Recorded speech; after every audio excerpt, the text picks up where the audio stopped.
हरे कृष्ण कृष्ण कृष्ण हरे हरे। तो भक्तबृंदगण आजकेर भिडियोटी रयेछे 2025 सालेर प्रथम शनिवार अवश्य तुलसी तलाय यदि एटी करते पारेन ताहले अवश्य परिवारे सर्वदा सुख समृद्धि भरे थाकबे एबं टाका पयसार कोनो अभाव थाकबे ना, अर्थात आर्थिक संकट आपनार परिवारे कोनो मतेई अभाव थाकबे ना। ताई अवश्य तुलसी गाछेर गोड़ाय दिन एई सादा जिनिस एबं एई सादा जिनिसेर साथे अवश्य एई जिनिसटी श्री श्री तुलसी देवीके अवश्य अर्पण करुन। कथित आछे बाड़ीते तुलसी गाछ राखले सेई बाड़ीते मा लक्ष्मीर आशीर्वाद सर्वदा बजाय थाके। ताई यदि आपनारा बछरेर प्रथम शनिवार यदि मा लक्ष्मीर आशीर्वाद पेते चान ताहले अवश्यई आपनार जीवने इतिबाचक फल पाबेन। तार फले आपनारा अवश्यई जे कोनो कर्मे शुभ फल प्राप्ति होबे। और अवश्यई बछरेर प्रथम शनिवार तुलसी तलाय अवश्यई एई जिनिसटी आपनारा अवश्यई राखबेन। पारले अवश्यई सन्ध्येबेलाय एई जिनिसटी आपनारा राखते पारेन। ताई भिडियोटी शुरू थेके शेष पर्यन्त अवश्यई भक्ति भालोबासा श्रद्धा दिए श्रवण करबेन। चैनेले नतुन हये थाकले दया करे चैनेलटिके सबस्क्राइब करबेन, लाइक करबेन, कमेंटे भक्ति भालोबासा श्रद्धा दिए जय मा तुलसी देवीर जय अवश्यई लिखे दिते आपनारा भूलबेन ना। तो अवश्यई भिडियोटी आपनारा शुरू थेके शेष पर्यन्त भक्ति सहकारे श्रवण करुन। मने करा हय मा लक्ष्मीर आशीर्वाद पेते आपनारा अवश्यई 2025 सालेर नतून बछरेर प्रथम शनिवार तुलसीके अवश्यई एई एकटी जिनिस अवश्यई निवेदन करुन। एई प्रतिकारे आपनादेर अर्थ संक्रांत जाबतीय समस्या दूर हबे। हिंदू धर्मे तुलसी गाछ विशेष पवित्र रयेछे। এই গাছকে ভারতীয় সমাজে বিশেষ গুরুত্ব দেওয়া হয়ে থাকে। ধন সম্পদের দেবী মা লক্ষ্মী তুলসী গাছে অধিষ্ঠান করেন। অবশ্যই যদি আপনার গৃহস্থ সংসারে তুলসী গাছ রাখলে সেই সংসারে সর্বদাই ইতিবাচক শক্তি সঞ্চারিত হবে। কথিত আছে বাড়িতে তুলসী গাছ রাখলে সেই বাড়িতে মা লক্ষ্মীর আশীর্বাদ সর্বদা বজায় থাকে। আপনি যদি মা লক্ষ্মীর আশীর্বাদ পেতে চান এবং আপনার জীবনে ইতিবাচক ফল দেখতে চান তাহলে অবশ্যই 2025 সালের প্রথম শনিবার অবশ্যই মা লক্ষ্মীর আশীর্বাদ পেতে তুলসী তলায় এই কাজটি অবশ্যই আপনারা করবেন। হিন্দু ধর্মে তুলসীকে অত্যন্ত গুরুত্বপূর্ণ বলে মনে করা হয়। সাধারণ বিশ্বাস অনুসারে তুলসী গাছে মা লক্ষ্মীর অধিষ্ঠান করেন। प्रतिदिन अवश्य सन्ध्येबेला प्रदीप जालिए तुलसीर आराधना करले मा तुलसी खुशी हन एवं भक्तদের समस्त इच्छे पूरण करे बोले मने करा हय। ताई अवश्य सन्ध्येबेला यदि आपनारा प्रदीप प्रज्वलन करें ताहले अवश्य एई मंत्रटी आपनारा जप करबेन, जार फले आपनादेर जीवने दुख कष्ट सबकिछुई निमेषेई शेष हये जाबे।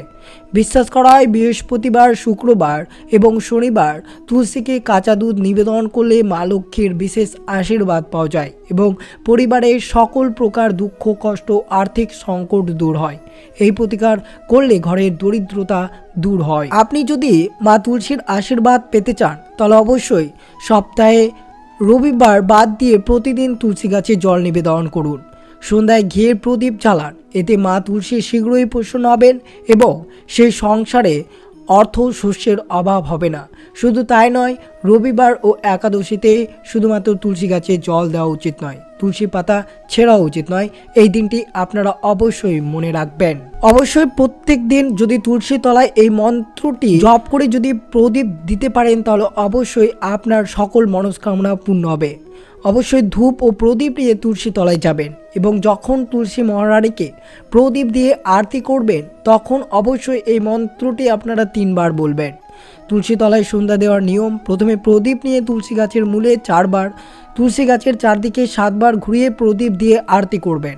এরপর ধূপ নিয়ে ওই একই নিয়মে ধূপ আরতি করবেন। তুলসী তলায় সন্ধ্যা প্রদীপ দেওয়ার মন্ত্র অবশ্যই আপনারা খাতায় নোট করে নিতে পারেন বা অবশ্যই আপনারা মনে রাখতে পারেন। তুলসী তলায় দিছি বাতি, সাক্ষী থেকো ভগবতী, সাক্ষী থেকো দেবগণ আর লক্ষ্মী নারায়ণ। তুলসী তলায় নারায়ণ, তুলসী তুমি বৃন্দাবন, তোমার তলায় দিয়ে বাতি, বৈকুণ্ঠে হোক আমার গতি। বাতি দেখায় সন্ধ্যাকালে, যেন তব বরে 3 কুল উজ্জ্বলে।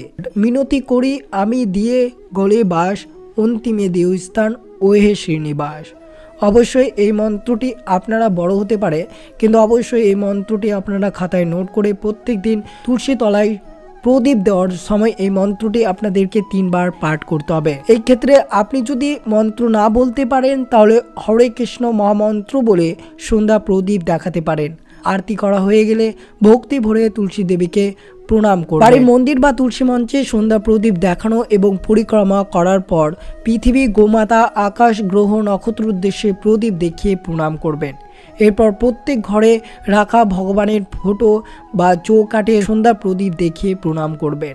আর অবশ্যই আপনারা মনে রাখবেন, প্রদীপ দেখানোর শেষে অবশ্যই 3 বার মন্দির বা তুলসী মঞ্চের সামনে শঙ্খ বাজাবেন, পারলে কাঁসার বাজাবেন। আর একটি কথা, সন্ধ্যা প্রদীপ শিখা কোন দিকে রাখবেন, কোন দিকে রাখলে শুভ ফল লাভ করা হয়। অবশ্য অনেকেই বলেন প্রদীপের শিখায় মুখ এই দিকে রাখলে ভালো হয়, এই দিকে রাখলে খারাপ।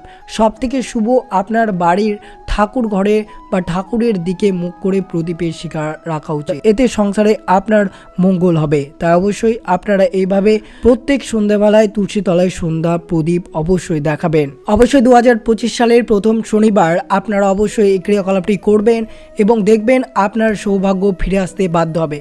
যদি আপনার কোনো কাজে সফল হচ্ছে না, তাহলে অবশ্যই শনিবার সন্ধ্যের সময় এই ক্রিয়াকলাপটি আপনারা অবশ্যই করবেন। একটি লাল রঙের রেশম কাপড়ের ছোট টুকরো নেবেন। সেই কাপড়ের টুকরো ধুয়ে শুদ্ধ করে নেবেন। কাপড় মন্দিরে রাখা থাকতে পারে। এরপর তার সঙ্গে আম পাতা জড়িয়ে নেবেন। এরপর হাতে ওই লাল কাপড়ের বাঁধা আম পাতাটিকে ওং নমঃ শিবায় মন্ত্র জপ করতে করতে কোনো প্রবাহিত জলধারায় নিরঞ্জন করবেন। শনিবার সন্ধ্যায় একটি রুটি তৈরি করুন। এবার সেটিকে নিজের সামনে রেখে মনে যার ইচ্ছে রয়েছে সে সম্পর্কে বলুন। এবার সেই রুটিটিকে কালো কুকুর বা কালো গরুকে খাইয়ে দিন। আপনার সমস্ত মনোবাঞ্ছা পূর্ণ হবে। অবশ্যই মনে রাখবেন, শনিবার যদি পারেন তাহলে অবশ্যই হনুমান চালিসা পাঠ করবেন এবং শনিবার সন্ধ্যায় 11 বার হনুমান চালিসা পাঠ করলে সকল মনস্কামনা পূরণ হবে। আর অবশ্যই শনিবার আপনারা ঘিয়ের প্রদীপ প্রজ্বলন করবেন। যেভাবে আপনাদের প্রজ্বলন করতে বলা হলো সেভাবে অবশ্যই এই শনিবার 2025 সালের প্রথম শনিবার অবশ্যই এইভাবে ঘিয়ের প্রদীপ প্রজ্বলন করুন আপনারা। আর অবশ্যই প্রতি শনিবার সন্ধ্যায় তুলসী গাছের কাছে শালিগ্রাম শিলা স্থাপন করে পুজো করা উচিত। এতে সংসারে সমৃদ্ধি আসে, জনশ্রুতি আসে, এতে কখনো টাকার অভাব হয় না। তো অবশ্যই আপনারা প্রত্যেক শনিবার সন্ধ্যায় শালিগ্রাম মূর্তিটি অবশ্যই রাখবেন। সদ্য বিবাহিতা দম্পতিরা এই নিয়ম পালন করলে তাদের বিবাহিতা জীবন সুখের হয়, কাজে সাফল্য হয়, বাড়ির সবাই সুস্থ থাকেন। মনে করা হয় হিন্দু ঐতিহ্য পবিত্র তুলসী গাছের একটি বিশেষ তাৎপর্য রয়েছে এবং এর পুজো আশীর্বাদ সমৃদ্ধি আনতে বিবেচিত হয়। কিন্তু অবশ্যই আপনারা তুলসী গাছ রোপণ বা পুজো করার দিন এর ইতিবাচক প্রভাব ব্যাপকভাবে প্রভাবিত করতে পারে।